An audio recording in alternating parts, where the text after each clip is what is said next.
জিলহজের প্রথম দশক একজন মুসলমানের কাছে কেন এত গুরুত্বপূর্ণ? আমরা কোরআন সুন্নাহর আলোকে 8টি পয়েন্ট জানার চেষ্টা করব ইনশাআল্লাহ। নাম্বার 1, 1 নম্বর হলো জিলহজের এই প্রথম দশক বা প্রথম 10টি দিন এজন্য গুরুত্বপূর্ণ কারণ কোরআনুল কারীমে আল্লাহ তাআলা জিলহজের এই প্রথম 10 দিনের কসম করেছেন। সুবহানাল্লাহ। আচ্ছা, আমাদের কসম আর আল্লাহর কসম কি একরকম? আল্লাহ যে জিনিসের কসম করেন ওই জিনিসের গুরুত্ব বাড়ে না কমে? জিলহজ মাসের প্রথম দশক, জিলহজের প্রথম 10 দিন এত বেশি গুরুত্বপূর্ণ। স্বয়ং রব্বুল আলামিন কোরআনে কারীমে এই 10 দিনের কসম করেছেন। এই 10 দিনের এত সম্মান, এত ফজিলত, এত মর্যাদা। কোরআনে কারীমের 89 নম্বর সূরা সূরাতুল ফজরের শুরুতে আল্লাহ তাআলা এই 10 রাত্রের কসম করেছেন, ওয়াল ফাজরি ওয়া লায়ালিন আশরি ওয়াশ-শাফঈ ওয়াল ওয়াতর। কসম ফজরের, ওয়াল ফজর কসম ফজরের, ওয়া লায়ালিন আশর আর কসম 10 রাতে, ওয়াশ-শাফঈ ওয়াল ওয়াতর আর কসম জোর এবং বেজুরে। রাইসুল মুফাসসিরিন আব্দুল্লাহ ইবনে আব্বাস রাদিয়াল্লাহু আনহুমা তিনি এই আয়াতের ব্যাখ্যায় বলেছেন, এখানে যে 10 রাতের কসম করা হয়েছে এর দ্বারা জিলহজের প্রথম দশককে বোঝানো হয়েছে। অর্থাৎ জিলহজের প্রথম 10 দিনের কসম আল্লাহ তাআলা কোরআনে কারীমে করেছেন। আল্লাহ তাআলা এই 10 রাতের কসম করার কারণে এই 10 দিনের মর্যাদা, গুরুত্ব, তাৎপর্য বেড়েছে না কমেছে? অনেক গুণ বেড়েছে। নাম্বার 2 নম্বর, নবী করিম সাল্লাল্লাহু আলাইহি ওয়াসাল্লাম জিলহজের এই প্রথম 10 দিনকে সারা বছরের খুচরা দিনগুলোর শ্রেষ্ঠ দিন বলে অভিহিত করেছেন। আল্লাহু আকবার। আমরা জানি মাসের মধ্যে সেরা মাস, মাসের মধ্যে শ্রেষ্ঠ মাস হলো কোন মাস? রমজান মাস। রমাদানের বাহিরে বছরের যে খুচরা দিনগুলো আছে এই খুচরা দিনগুলোর মধ্যে শ্রেষ্ঠ দিন হলো এই জিলহজের প্রথম দশক বা প্রথম 10 দিন। এজন্য নবী করিম সাল্লাল্লাহু আলাইহি ওয়াসাল্লাম বলেছেন, আফদালু আইয়ামিদ দুনিয়া আইয়ামুল আশর, ইয়ানি আশরি যিলহিজ্জাহ। আল্লাহ রাসূল বলেছেন দুনিয়ার শ্রেষ্ঠ দিন সমূহ হলো জিলহজ মাসের প্রথম 10 দিন। সুবহানাল্লাহ। খেয়াল করে শুনেন, 1 নম্বর বলেছি আল্লাহ এই 10 দিনের কসম কোরআনে করেছেন। 2, নবীজি এই 10 দিনকে বছরের সেরা দিন বলেছেন। সুবহানাল্লাহ। 3, জিলহজ মাসের প্রথম দশক বা প্রথম 10 দিনের নেক আমল আল্লাহ এত পছন্দ করেন। এক হাদিসে এসেছে আল্লাহর নবী বলেছেন জিলহজের প্রথম 10 দিনের নেক আমল আল্লাহর রাস্তায় জিহাদের চাইতেও উত্তম। সুবহানাল্লাহ।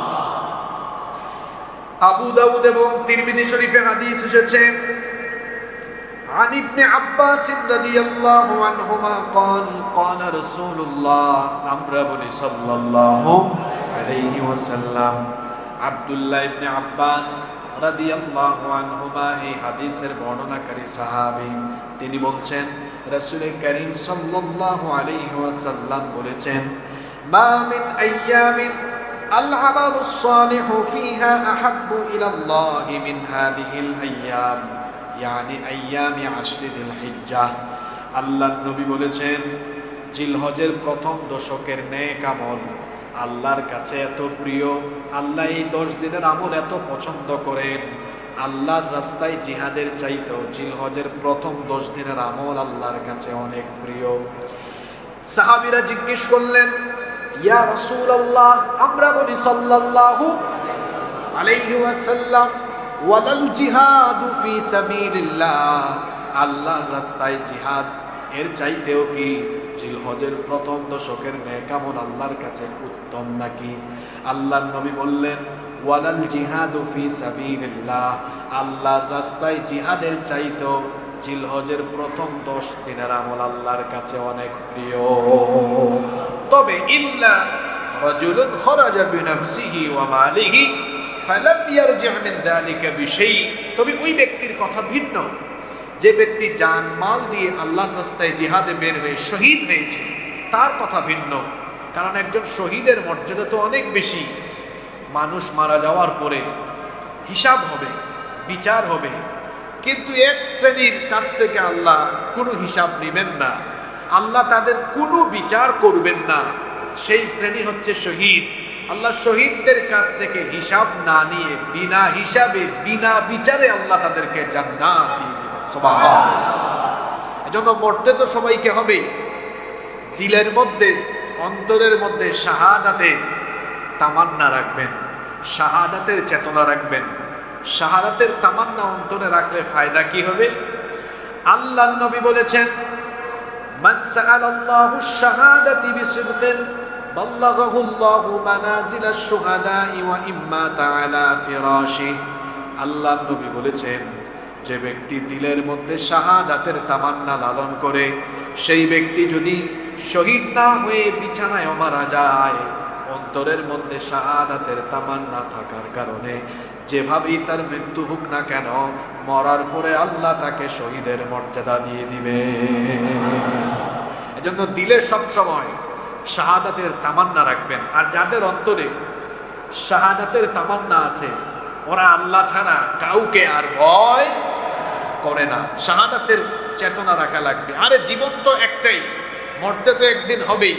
বিড়ালের মতো ভীতু হয়ে কাপুরুষের মতো দীর্ঘদিন বেঁচে থাকার চাইতে সিংহের মতো কিছুদিন বেঁচে থাকা অনেক উত্তম। আল্লাহ তাআলা আমাদেরকে ঈমানের সাথে জিন্দেগি গঠনের তৌফিক দান করেন।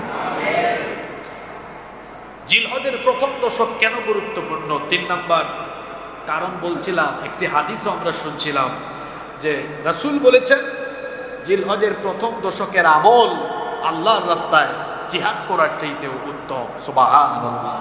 নাম্বার 4 নাম্বার, জিলহজের প্রথম দশক কেন এত গুরুত্বপূর্ণ? সহিহ বুখারীর বিখ্যাত ব্যাখ্যা গ্রন্থ ফাতহুল বারি এর রচয়িতা আল্লামা ইমাম আহমদ বিন আলী ইবনে হাজার আসকালানি রাহিমাহুল্লাহ, তিনি বলেছেন জিলহজের এই প্রথম দশকে ইসলামের বেসিক মৌলিক সকল ইবাদতের সম্মিলন ঘটেছে। ইসলামের মৌলিক ইবাদত যেমন সালাত, সিয়াম, যাকাত, হজ, এমনকি কুরবানি। এই যে দেখেন কয়টা ইবাদতের কথা বললাম, সালাত, সিয়াম, যাকাত, হজ, কুরবানি এবং আরো কিছু নফল ইবাদত আছে। এই যে আমি মৌলিক ইবাদতগুলোর কথা বললাম, ইবনে হাজার আসকালানি রাহিমাহুল্লাহ বলছেন জিলহজের প্রথম দশক বছরের একমাত্র দশক যেই সময় ইসলামের সকল মৌলিক ইবাদতের সমাহার বা সম্মিলন ঘটেছে। সুবহানাল্লাহ। বিষয়টি আপনাকে বুঝিয়ে দেই। নামাজ বছরের অন্যান্য সময়ে যেমন আদায় করা, আপনি আদায় করেন, জিলহজের প্রথম দশকেও আদায় করা যায়। রোজা বছরের নিষিদ্ধ দিন ব্যতীত অন্যান্য সময়ে যেমন নফল রোজা রাখা যায়, জিলহজের প্রথম 10 দিনও নফল রোজা রাখা যায়। যাকাত বছরের যে কোনো সময়ে যেমন দেওয়া যায়, জিলহজের প্রথম দশকেও দেওয়া যায়। কিন্তু আপনারা বলেন তো, হজ ইসলামের গুরুত্বপূর্ণ ইবাদত, জিলহজের 8 তারিখ থেকে তো হজের কার্যক্রম শুরু হয়। আপনারা বলেন তো, জিলহজ মাস ছাড়া বছরের অন্য কোনো মাসে কি হজ আদায় করা যায়? বলেন, করা যায়? কুরবানি কি জিলহজ ছাড়া অন্য কোনো সময়ে করা যায়? এর জন্য ইবনে হাজার আসকালানি রাহিমাহুল্লাহ বলছেন জিলহজের প্রথম দশক এই কারণে গুরুত্বপূর্ণ, ইসলামের মৌলিক সকল ইবাদত, নামাজ, রোজা, হজ, যাকাত, কুরবানির মতো গুরুত্বপূর্ণ সকল ইবাদত একত্রিত হয়ে এক দশকের ভেতরে আদায় করা যায়। আল্লাহু আকবার। এই কারণে এই 10 দিন খুবই গুরুত্বপূর্ণ। নাম্বার 5 নাম্বার, জিলহজের প্রথম দশক বা প্রথম 10 দিন কেন এত গুরুত্বপূর্ণ? কারণ এই দশকে আল্লাহ তাআলা তার জিকিরের ব্যবস্থা করেছেন। যারা হজে যান, যারা হজে যান না, সবাই এই দশকে বেশি বেশি আল্লাহ জিকির আজকার করেন। যারা হজে যান তারা তো বেশি বেশি তালবিয়া পাঠ করেন, তাকবীর তাহলিল তাহমিদ পাঠ করেন। যারা যান না তারাও এই দশকে পাঠ করেন। এজন্য আল্লাহ সূরা হজের 28 নম্বর আয়াতে বলেছেন ওয়ায়াযকুরুসমাল্লাহি ফি আইয়ামিন মা'লুমাত, আর নির্দিষ্ট এই দিনগুলোতে আল্লাহ তার জিকিরের ব্যবস্থা করেছেন। এখানে আইয়ামিন মা'লুমাত দ্বারা জিলহজের প্রথম দশককে বোঝানো হয়েছে। নাম্বার 6 নম্বর, জিলহজের প্রথম দশক বা প্রথম 10 দিন কেন এত গুরুত্বপূর্ণ? কারণ সারা বছরের শ্রেষ্ঠ দিন কোন দিন? আরাফার দিন। সারা বছরের শ্রেষ্ঠ দিন কোনটা? সারা বছরের শ্রেষ্ঠ রাত কোনটা? নাকি শবে বরাত? সারা বছরের শ্রেষ্ঠ রাত কোনটা? লাইলাতুল কদর। আর শ্রেষ্ঠ দিন কোনটা? আরাফার দিন। জিলহজের প্রথম 10 দিন কেন গুরুত্বপূর্ণ? কারণ বছরের সেরা শ্রেষ্ঠ দিন ইয়ৌমে আরাফা, আরাফার দিন আছে এই জিলহজের প্রথম দশকের ভেতরে। সুবহানাল্লাহ। আরাফার দিবসে 5টি বিশেষ ফজিলত আছে। আরাফার দিনের কয়টা ফজিলত আছে? আরাফা দিবসের 5টি বিশেষ ফজিলত রয়েছে। নাম্বার 1, 1 নাম্বার, এটি হলো 365 দিনের ভেতরে সেরা এবং শ্রেষ্ঠ দিন। 2 নাম্বার হচ্ছে আরাফার দিন হলো সেই দিন যেই দিনে আল্লাহ তাআলা ইসলামের সকল বিধানকে পরিপূর্ণ করে দিয়েছেন। আল্লাহ এই দিবসেই বিদায় হজে নবীদের কাছে আয়াত নাজিল করেছিলেন, আল ইয়াউমা আকমালতু লাকুম দীনাকুম ওয়া আতমামতু আলাইকুম নি'মাতি ওয়া রাদিতু লাকুমুল ইসলাম দীনা। আজ আমি তোমাদের জন্য তোমাদের দিনকে পরিপূর্ণ করে দিলাম এবং তোমাদের উপরে আমার নিয়ামতকে পরিপূর্ণ করলাম, আর আমি রাজি হয়ে খুশি হয়ে ইসলামকে তোমাদের জন্য মনোনীত দিন করে দিলাম। আরাফার এই দিন, এটি হচ্ছে ইসলামকে পরিপূর্ণ করার দিন। কিছু ইহুদিরা একবার ওমর ইবনুল খাত্তাব রাদিয়াল্লাহু আনহুর কাছে এসে বলল, হে ওমর, তোমাদের কোরআনের ভেতরে এমন একটি আয়াত আছে, এই আয়াত যদি আল্লাহ তোমাদের উপরে নাজিল না করে আমাদের ইহুদি জাতির উপরে নাজিল করতেন, তাহলে এই আয়াত নাজিলের দিনটাকে আমরা ঈদের দিন বানিয়ে ফেলতাম। ওমর রাদিয়াল্লাহু আনহু এই ইহুদিদেরকে জিজ্ঞেস করলেন, তোমরা আল্লাহর কিতাবের কোন আয়াতের কথা বলছো? ইহুদিরা বলল, আল ইয়াউমা আকমালতু লাকুম দীনাকুম ওয়া আতমামতু আলাইকুম নি'মাতি ওয়া রাদিতু লাকুমুল ইসলাম দীনা। এই আয়াতের কথা বলছি। ওমর রাদিয়াল্লাহু আনহু তখন বললেন, ইহুদিরা শোনো, আমরা ঈদের দিন বানানো লাগবে না, এই দিনটাই এমনি ঈদের দিন।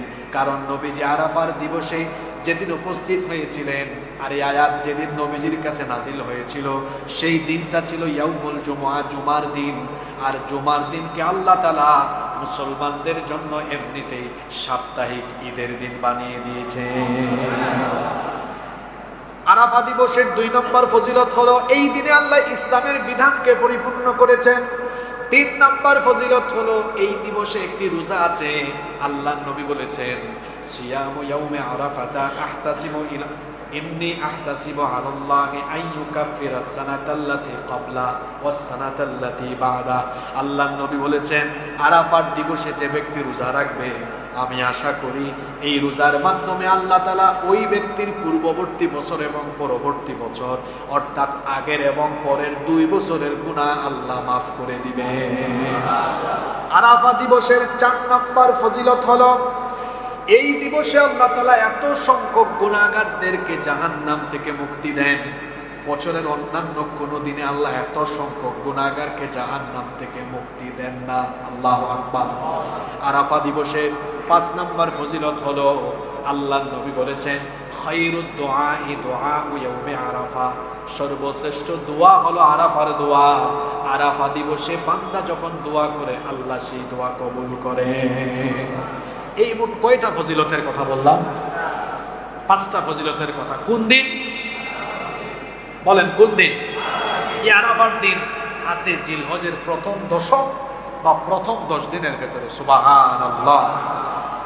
নাম্বার 6, 6 নম্বর, আমরা তো 6 নাম্বার বললাম।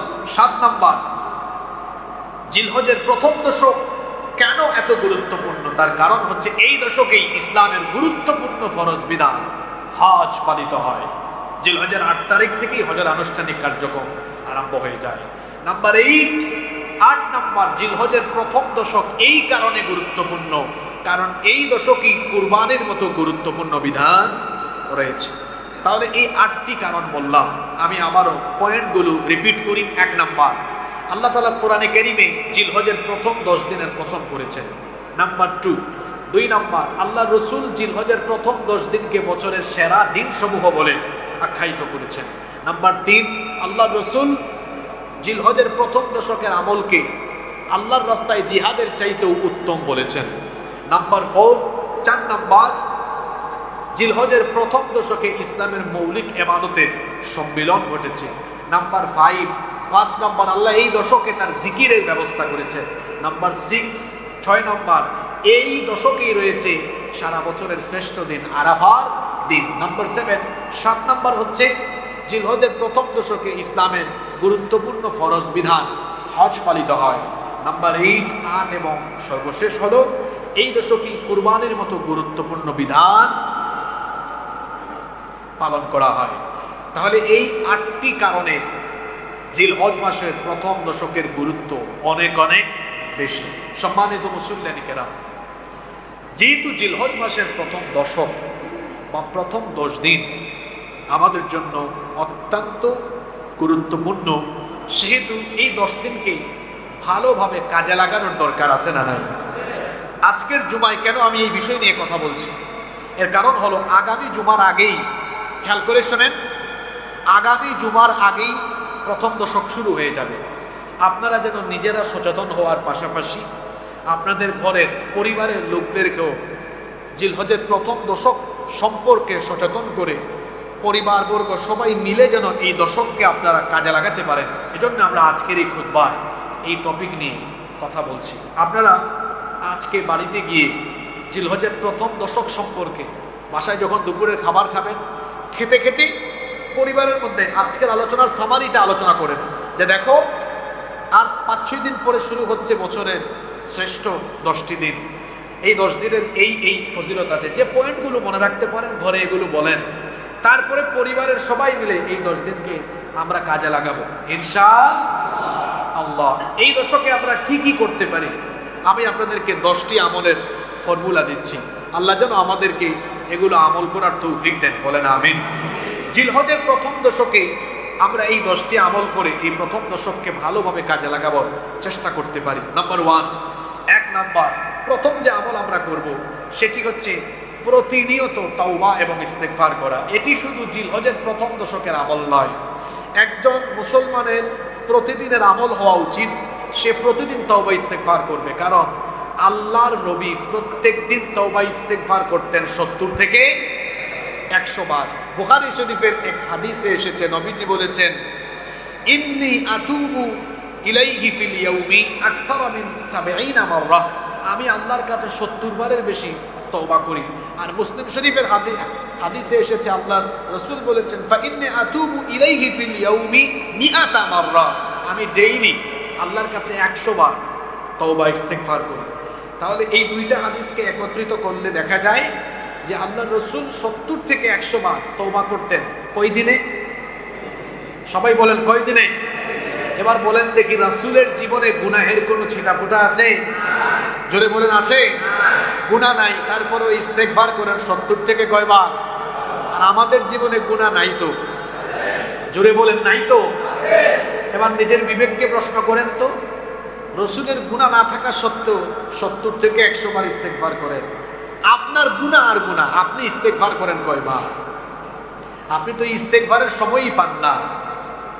এজন্য আমি বলবো ইস্তেগফার করে করে নিজেকে ক্ষমা লাভের যোগ্য বানান।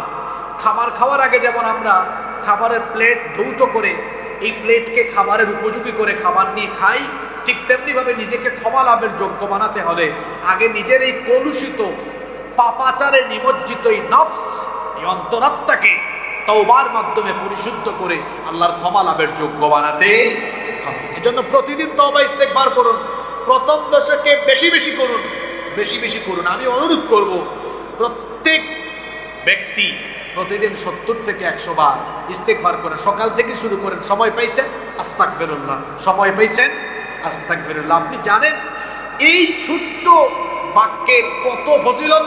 আল্লাহ রসুল বলেছেন এটা যদি কেউ খালেস নিয়তে পড়ে তার আমল নামায় যদি সমুদ্রের ফেনা পরিমাণ গুনাহ থাকে আল্লাহ সব গুনাহ মাফ করে দেন। আমার একটা ঘটনা মনে পড়লো, খেয়াল করেন, একটা ঘটনা মনে পড়লো। ইমাম হাসান আল বসরি রহমতুল্লাহ আলাইহির কাছে একবার এক লোক এসেছে, এসে বলতেছে আমার ফসলের মাঠে সব ফসল নষ্ট হয়ে যাচ্ছে, এমন একটা আমল শিখিয়ে দেন যে আমল করলে আমার ফসলের মাঠের ফসলে আল্লাহ বরকত বাড়িয়ে দেন, এরকম একটা আমল আমাকে শিখিয়ে দেন। তিনি বললেন যাও সবসময় ইস্তেগফার করবে আর পড়বে আস্তাগফিরুল্লাহ। এই লোক চলে গেল। কিছুক্ষণ পরে আরেক লোক আসলো, এসে বলল আমি গরিব মানুষ, অসহায় মানুষ, ঠিকমতো খাবার দাবার পাই না, খুব অসহায়ত্বের সাথে জীবন চলছে, কিছু আমল শিখায় দেন, আল্লাহ যেন আমার রিজিক বাড়ায় দেন। তিনি বললেন যাও সব সময় পড়বে আস্তাগফিরুল্লাহ। কিছুক্ষণ পরে আরেক লোক এসেছে, এসে বলতেছে আমি বিবাহ শাদী করলাম, অনেক দিন হয়েছে, কোনো সন্তানাদি নাই, একটা আমল শিখায় দেন যাতে করে আল্লাহর কাছ থেকে সন্তান পেতে পারি। সন্তান দেওয়ার মালিক কি? চাইতে হবে কার কাছে? তাবিজের পিছনে দৌড়েন না, আর জীবিত মৃত বাবাদের কাছে দৌড়েন না। সন্তান চাইতে হবে কার কাছে? তো বলেন একটা আমল শিখায় দেন যাতে আল্লাহর কাছ থেকে সন্তান পেতে পারি। তিনি বললেন যাও সবসময় পড়বে আস্তাগফিরুল্লাহ। আচ্ছা আপনারা বলেন তো, ইমাম হাসান বসরি রহমতুল্লাহ আলাইহির কাছে 3 জন লোক এসে আমল চাইল, লোক হইল কয়জন? 3 জনকে আমল দিলেন 3 রকম না 1 রকম? শুনতেছেন আপনারা? লোক হইল 3 জন, 3 রকম আমল না দিয়ে আমল দিছেন। এখন ওনার খাদেম ওনাকে জিজ্ঞেস করতেছেন হুজুর আপনার কাছে 3 ব্যক্তি 3 সমস্যা নিয়ে আসলো, আপনি 3 রকমের আমল না দিয়ে সবাইকে আমল দিলেন 1 রকম, ঘটনা তো বুঝলাম না। ইমাম হাসান বসরি রহমতুল্লাহ আলাইহি তার খাদেমকে বললেন দেখো আমি তো নিজে নিজে এই আমলটা শিখায়া দেই নাই, এই 3 জন যে সমস্যা নিয়ে এসেছে, একজন বলেছে তার ফসলের মাঠে ফসলের বরকত দরকার, আরেকজন বলেছে তার রিজিক দরকার, আরেকজন বলেছে তার সন্তান দরকার। 3 জনকে আমি একই আমল নিজে নিজে শিখায়া দেই নাই। তুমি কি আল্লাহর কিতাবের সূরা নূহ পড়ো নাই? সূরা নূহের মধ্যে আল্লাহ তাআলা এই যে সমস্যাগুলো তারা নিয়ে এসেছে, এই সকল সমস্যার জন্য আল্লাহ একটা আমলই দিয়েছেন। শুনেন তাহলে সে আয়াত। নূহ আলাইহিস সালাম তার মুশরিক মূর্তি পূজারী উম্মতকে বলেছিলেন ফাকুলতু আস্তাগফিরু রাব্বাকুম ইন্নাহু কানা গাফফারা। তিনি বলেছিলেন তোমরা আল্লাহর কাছে ক্ষমা চাও। যদি তোমরা আল্লাহর কাছে ক্ষমা চাও, 1 নাম্বার যে লাভ হবে ইন্নাহু কানা গাফফারা, আমার রব হলেন ক্ষমাশীল। তিনি এমন ক্ষমাশীল, যদি তোমরা আল্লাহর কাছে ক্ষমা চাও আল্লাহ সব গুনাহ মাফ করে দিবেন। সুবহানাল্লাহ। এরপরে তিনি বললেন যদি ইস্তেগফার করো আরো ফায়দা হবে। ইউরসিলিস সামাআ আলাইকুম মিদরারা, তিনি তোমাদের উপর মুষলধারে বৃষ্টি বর্ষণ করবেন। ওয়ায়ুমদিদকুম বিআমওয়ালিন ওয়া বানিনা ওয়া ইয়াজআল লাকুম জান্নাতিন ওয়া ইয়াজআল লাকুম আনহারা। আর ইস্তেগফারের কারণে তিনি তোমাদের ধন সম্পদ সন্তান সন্ততি দিয়ে তোমাদেরকে সাহায্য করবেন এবং তোমাদের বাগ বাগিচা ফসল এবং নদীর এলাকে আরো সমৃদ্ধ করে দিবেন। 3 ব্যক্তি যে 3 সমস্যা নিয়ে এসেছে, একজন বলেছে রিজিকে বরকত দরকার, আর একজন বলেছে ফসলের মাঠে ফসলে বরকত দরকার, আর একজন বলেছে সন্তান দরকার। বলেন তো সূরা নূহের এই আয়াতগুলোর ভেতরে এই 3 কাজে বরকত লাভের জন্য ইস্তেগফারের কথা আছে না নাই? এজন্য ইস্তেগফার হলো একের ভিতর অনেক, অল ইন ওয়ান, একের ভিতর সব। ইস্তেগফার হচ্ছে এমন এক লাভজনক আমল, এটিকে যদি আপনার নিত্যদিনের আমল বানাতে পারেন, বিশ্বাস করেন জীবনে যেদিকে যাবেন বরকত আর বরকতে আপনি ভরপুর হয়ে যাবেন। আল্লাহর নবী কি বলেছেন শোনেন, মাল্লাজিমাল ইস্তিগফার, যে ব্যক্তি ইস্তিগফারের সাথে লেগে থাকে, জাআলাল্লাহু মিন কুল্লি দিকিম মাখরাজা, আল্লাহ ওই ব্যক্তিকে সকল বিপদ আপদ থেকে হেফাজত করেন। বলেন তো বিপদ আপদ থেকে বাঁচানোর একমাত্র মালিক কে? আল্লাহর নবী বলেছেন ইস্তিগফাররত ব্যক্তিকে আল্লাহ সকল বিপদ থেকে বাঁচিয়ে দেন। 2 নম্বর হচ্ছে ওয়া মিন কুল্লি হাম্মিন ফারাজা, বলেন তো আমাদের সকলের জীবনে কম বেশি টেনশন দুশ্চিন্তা আছে না নাই? আল্লাহর নবী বলেছেন ইস্তিগফাররত ব্যক্তির সকল দুশ্চিন্তা টেনশন আল্লাহ দূর করে দিবেন।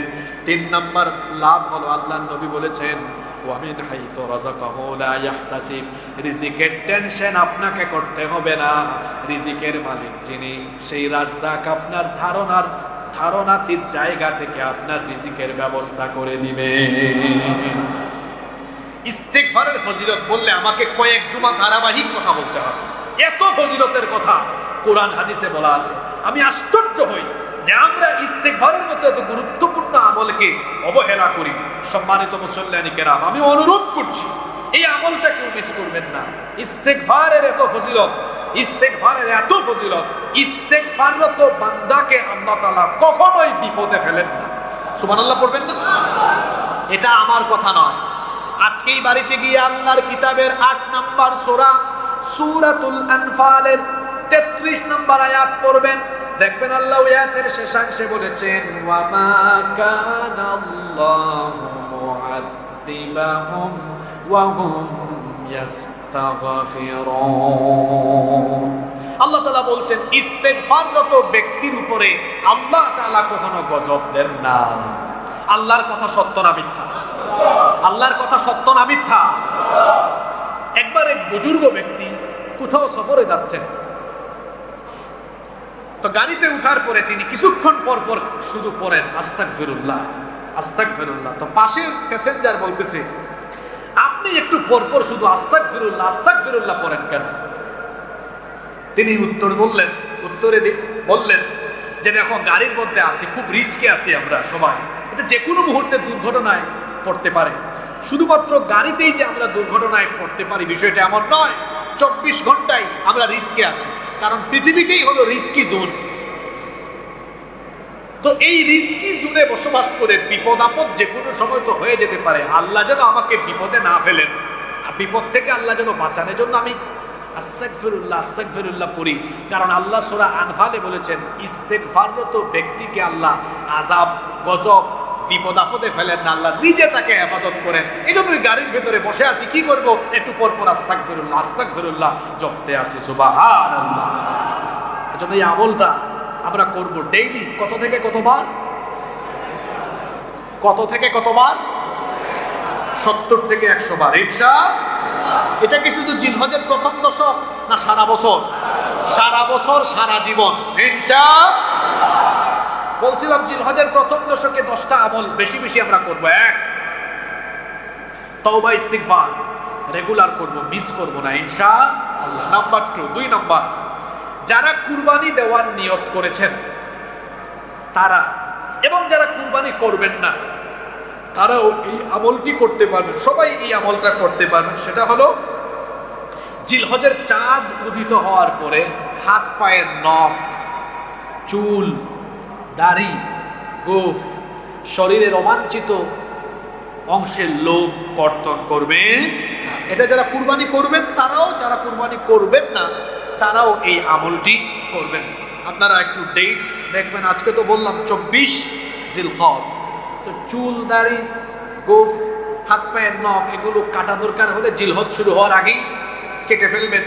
আল্লাহ রসুল কি বলেছেন শুনেন, এটা ইবনে মাজাহ শরীফের হাদিস। মান রাআ হিলালা যিল হিজ্জা ওয়া আরাদা আন ইউদাহি, যে ব্যক্তি জিলহজের চাঁদ দেখবে সে যদি কুরবানের নিয়ত করে ফালা ইয়াখুদান্না মিন শা'রিহি ওয়ালা মিন আযফারিহি, সেই ব্যক্তি যেন হাত পায়ের নখ, চুল, দাড়ি, গোঁফ এবং অবাঞ্ছিত অংশের লোম কর্তন না করে। এটি যারা কুরবানি করবেন তারাও, যারা করবেন না তারাও এই আমলটি করতে পারবেন, এতে কোনো অসুবিধা নাই। সাহাবীরা এই আমলকে কত গুরুত্ব দিতেন দেখেন। মুস্তাদরাকে হাকিমের ভেতরে একটি হাদিস এসেছে, أن ابن عمر رضي الله عنهما مر بامرأة تأخذ من شعر ابنها في أيام العشر يعني عشر ذي الحجة আব্দুল্লাহ ইবনে ওমর রাদিয়াল্লাহু আনহুমা একবার এক জায়গা দিয়ে অতিক্রম করছেন, দেখলেন এক নারী তার বাচ্চার চুল কাটতেছে। এটা দেখে তিনি বললেন, লাউ আখারতিহি ইলা ইয়াউমিন নাহরি কানা আহসান, তুমি তোমার বাচ্চার চুল না কেটে যদি ঈদের দিন পর্যন্ত অপেক্ষা করতে, কানা আহসান, সেটা কতই না উত্তম হতো।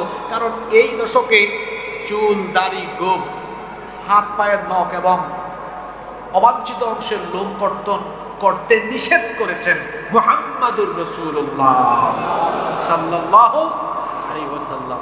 তাহলে এই আমলটা আমরা করব ইনশাআল্লাহ। 3 নাম্বার, এই দশকে যত বেশি নেক আমল করা যায় আমরা করব। শুধু পশুর হাটে পশু কেনা বেচাই ব্যস্ত থাকবো না, পশুও তো কেনা বেচা করা দরকার, কারণ এটাও একটা ইবাদত। কিন্তু শুধু যেন এটাতে আমরা ব্যস্ত না হয়ে পড়ি। এর পাশাপাশি ফরজ নামাজের পাশাপাশি অন্যান্য নফল ইবাদত, কোরআন তেলাওয়াত, জিকির, আজকার এবং অন্যান্য নফল ইবাদতের প্রতি আমরা যত্নবান হব। কারণ এই দশকে নেক আমল আল্লাহর রাস্তায় জিহাদ করার চাইতেও উত্তম। এজন্য আমরা বেশি বেশি ফরজ ইবাদতের পাশাপাশি বেশি বেশি নফল ইবাদতে আমরা মনোনিবেশ করব ইনশাআল্লাহ। নাম্বার 4 নাম্বার, ঈদের দিন তো রোজা রাখা হারাম, এটা আমরা সবাই জানি। তাহলে জিলহজের প্রথম 10 দিনের মধ্যে ঈদের দিন বাদ দিলে বাকি থাকে কয় দিন? জোরে বলেন, কয় দিন? এই 9 দিন আল্লাহ রাসূল কি করতেন শোনেন। কানা রাসূলুল্লাহ সাল্লাল্লাহু আলাইহি ওয়াসাল্লাম ইয়াসুমু 9 যিলহিজ্জা, আল্লাহ রাসূল জিলহজের এই প্রথম 9 দিনের 9 দিনই নফল রোজা রেখেছেন। সুবহানাল্লাহ পড়বেন না? আমরাও চেষ্টা করব ইনশাআল্লাহ। 9 দিনের 9 দিন যদি রোজা নাও রাখতে পারেন, অন্তত আরাফা দিবসের রোজা এটা আমরা মিস করব না ইনশাআল্লাহ। কারণ আরাফা দিবসের রোজা, আরাফার দিবসের রোজার অনেক ফজিলত রয়েছে। আমরা একটু আগেও হাদিস বলেছি, আরাফা দিবসের একটি রোজার মাধ্যমে আগের বছর এবং পরের বছর, পূর্ববর্তী এবং পরবর্তী, পিছনের এবং সামনে 2 বছরের গুনাহ মাফ পাওয়ার সুযোগ আছে। সুবহানাল্লাহ। আল্লাহ রাসূল বলেছেন, সিয়ামু ইয়াউমি আরাফাতা আহতাসিবু আলাল্লাহি আন ইউকাফফিরা আস-সানাতাল্লাতী ক্বাবলাহ ওয়াস-সানাতাল্লাতী বা'দাহ।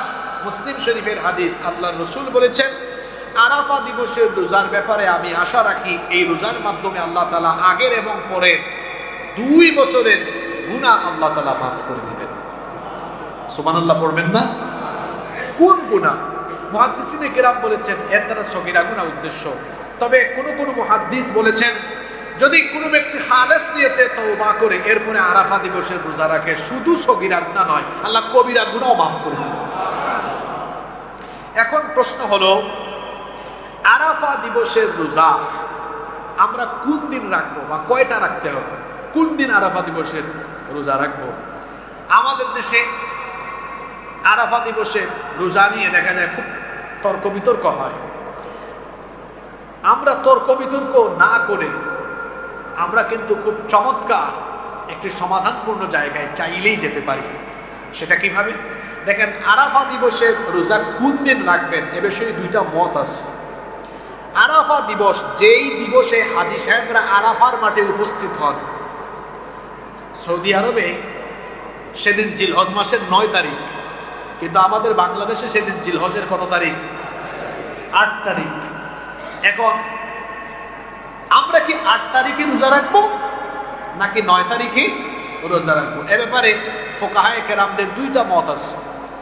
এক দলের অভিমত হলো হাজী সাহেবরা যেই দিন আরাফার মাঠে থাকেন, আরাফার মাঠ তো একটাই, তো ওই মাঠেই যেদিন হাজী সাহেবরা উপস্থিত হন, এটা অন্যান্য দেশে যত তারিখই হোক, ওই আরাফার মাঠে হাজী সাহেবরা যেদিন থাকবেন ওই দিনই রোজা রাখতে হবে। কারণ হাদিসে ইয়াউমে আরাফা, আরাফার দিনের কথা বলা হয়েছে, তারিখের কথা বলা হয়নি। এটা তাদের মত, খেয়াল করে শুনেন, এটা আমার মত না, আমি উভয়ের মত বলছি।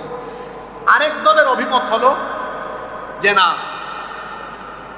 9 তারিখেই রোজা রাখতে হবে, কারণ 9 তারিখই তো আরাফার দিবস হয়। সুতরাং যেই দেশে যখন 9 তারিখ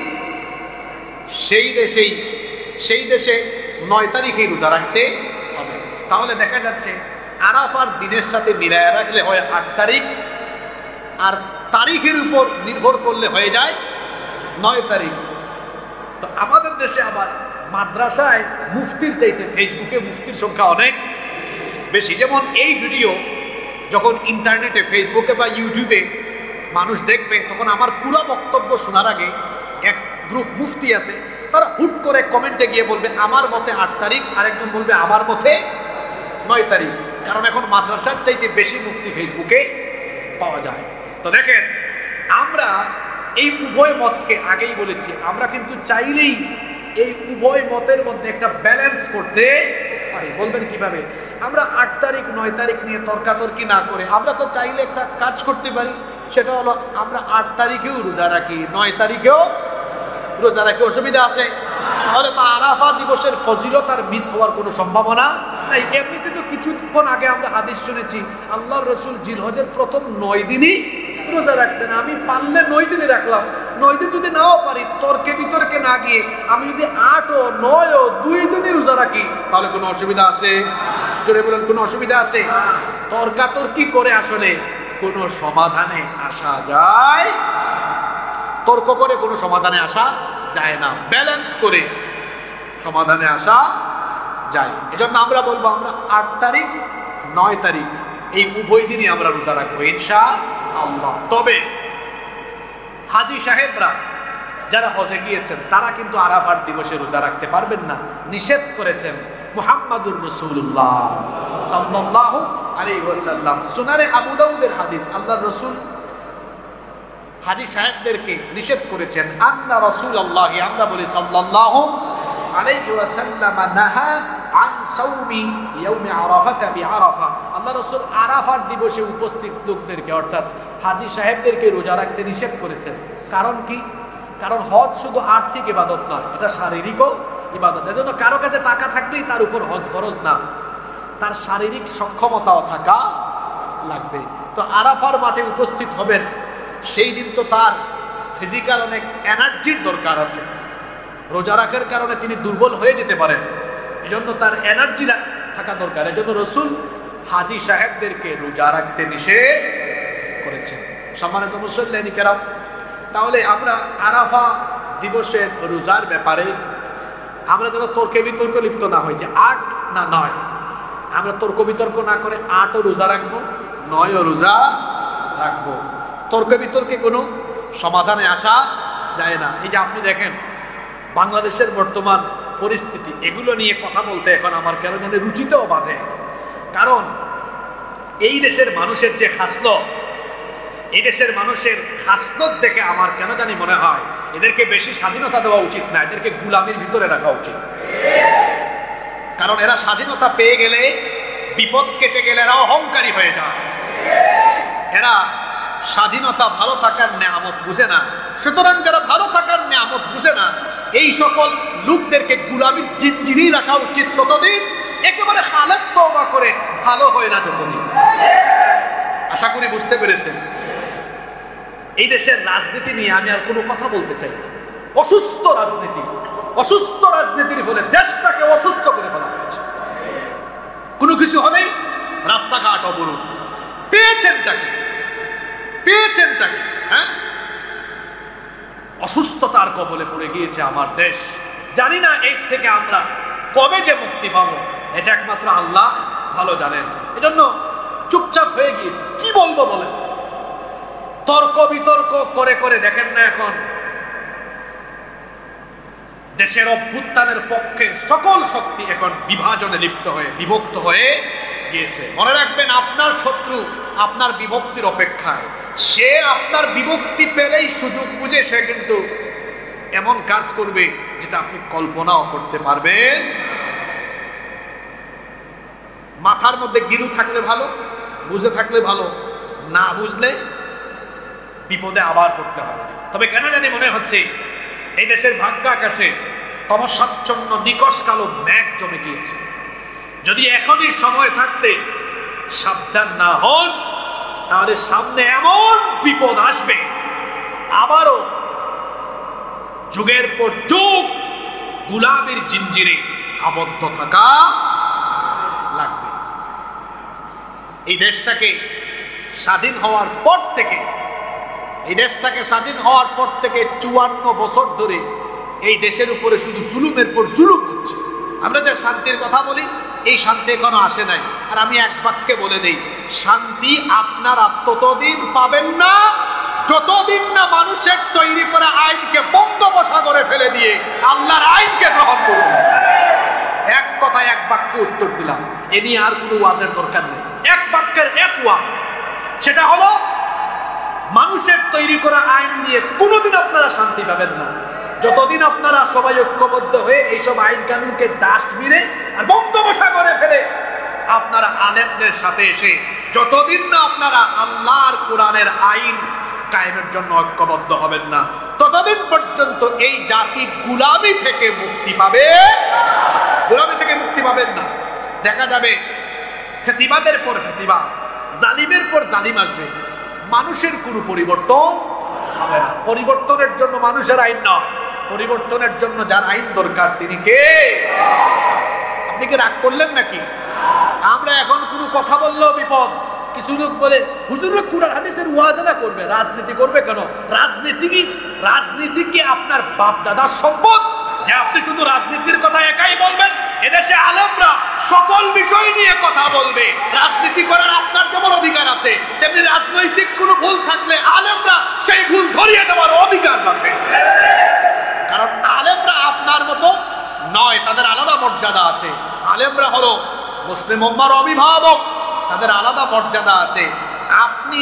আপনার মতো নসরুদ্দিন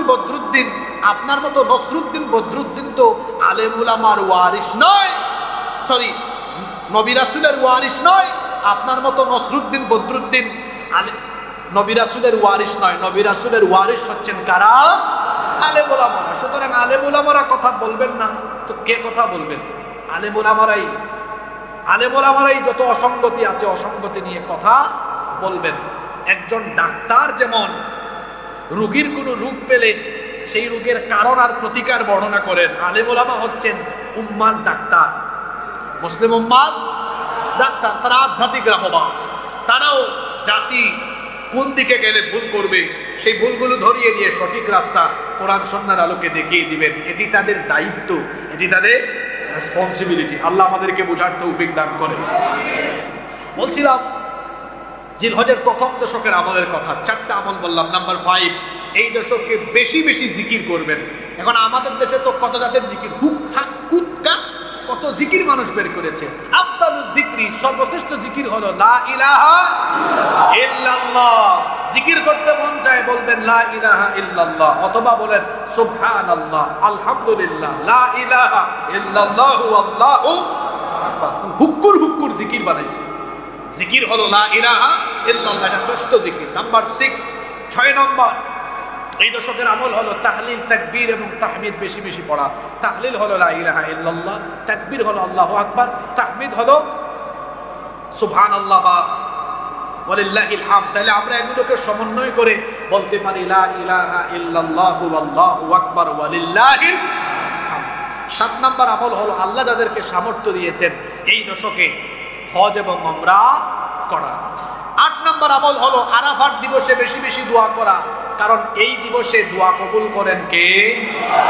9 নম্বর আমল হলো জিলহজের 9 তারিখ ফজরের নামাজ থেকে আরম্ভ করে জিলহজের 13 তারিখ আসর পর্যন্ত মোট 23 ওয়াক্ত প্রত্যেক ফরজ নামাজের পরে তাকবীরে তাশরিক পুরুষেরা উচ্চস্বরে বলবে, নারীরা আস্তে আস্তে বলবে। সেটা কি?